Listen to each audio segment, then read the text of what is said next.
Now, we started the show off talking about Canelo. We're going to end the show talking about Canelo. Eddie Hearn. I don't know if you've heard some of his interviews recently, or there's videos popping around. Is he Canelo's secret promoter here? Is that kind of what we're seeing? Just the way he's talking about Canelo and talking about all these fights. Like, have you seen some of the stuff lately? Side note: Earl Spence made $8 million, and then he made $5 million. Oh, God. You gotta love Al Heyman, man. Oh man, Al Heyman, my man. Oh man, you go with Al, you get paid. That's all I know. That's all I know. Wow, 8 million and 5 million. That's impressive. But Eddie Hearn, that's my boy, man. I love Eddie, man. That's my boy. That guy's awesome. That's my boy, man. He's a good dude. He's doing well in this sport, and he's really. I mean, just think about it. Like, let's think about it for a second. Take Eddie Hearn out of the equation of boxing right now. It's pretty boring, isn't it? 100%. You got a bunch of old dudes, dude. Al Heyman don't come out the house. Bob is not 105 years old. Who else? Who else is left? You have Dana with the UFC. Who else you got? That's Scott really Coker's pretty old in Bellator. You're Oscar, right. Oscar is just that plane is just slowly crashing. So Eddie Hearn makes things exciting. He's young. He's putting fights together. He's brash. So he's a good guy to do business with. At least from everything that I've known, from my relationship with him, it's been good. And every other fighter, nobody really had nothing bad to say. Everybody just hates when he favors AJ over this guy or that. But that's his golden goose. And when it comes down to it, but that's what we love so much about him, is that you can see the passion in the sport. It's not he's he's willing to think outside the box. When he sees a YouTuber take a boxing fight, he's not scorning at this. He's saying this is a good financial opportunity, right? That's why guys like Bob Arum, unfortunately, they're kind of lost touch in a lot of ways with a lot of things, because they still have that old school mentality. Times are changing, And Eddie's the one that took the chance on that, So kudos to him to open up this new lane and so on and so forth. But back to Eddie and Canelo. Mm-hmm. Eddie and Canelo's relationship is reminding me of when Floyd Mayweather was running through all the Golden Boy fighters. He just ran through like 12 of them in a row. Like, it was just all I know. Like, every time they'd be at a press conference for a fight, there'd be the fighter, there'd be Floyd there and his team, and you look across, there's the fighter, and who's sitting beside him? Oscar De La Hoya.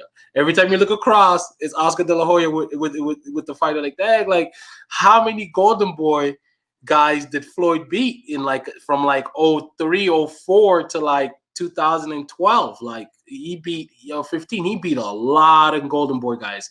So this is the third Matchroom guy that Canelo has beat so far. Third, maybe four. Yeah. So he beat both Smith brothers. But both of those guys, I believe, were Matchroom guys, if I'm not mistaken.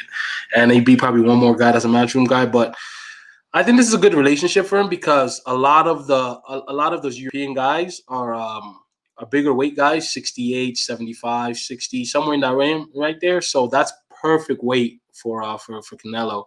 And after watching him, I don't even know.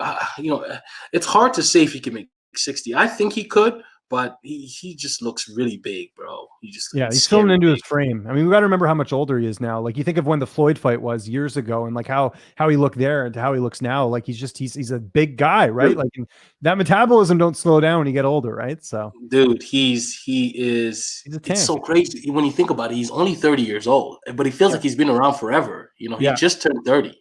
So you think he's 32, 33. No, the dude's 30. He just turned 30. So it's going to be an interesting fight. And I like that relationship. I think that because Billy Joe is with Eddie Hearn. I believe Andretti is with Eddie Hearn. That's another guy at 60 or 68. So there's a lot of guys at 60 and 68 that are all with Eddie Hearn that are perfect guys to line up for Canelo. And Triple G's with Eddie Hearn too. Right. So it's all so he looks like he may run through that Matchroom roster in the next 2 years real quickly. And there goes another show in the books. Kev, thanks so much for doing this, man. It's always good talking combat sports with you. I hope everyone has a happy holiday. Anything you got to plug, man? We'll get you on the floor here before we take off. Any fights this weekend? Is there any fights? No, right? No, it's Christmas Friday, so I think people are just taking it easy. Maybe there is. I need a degenerate gambler to let me know if there is some offshore fight going on. I'm sure there is. There has to be, right? Yeah, I mean, Happy New Year's to everybody. Merry Christmas to everybody. We're looking forward to seeing you guys as soon as the calendar turns. We're really excited about what's coming with this podcast, and yeah, so happy holidays to everybody, and peace out. Yes, and quickly, got to plug my Twitter handle at Lynch on Sports. Make sure you hit the like button on this channel. We're trying to grow the channel as fast as we can. We got a ton of content up there already. Talked to Misha Tate last week. That blew up everywhere. She wants to grapple Chris Cyborg. She talked about Carissa Shields going to boxing.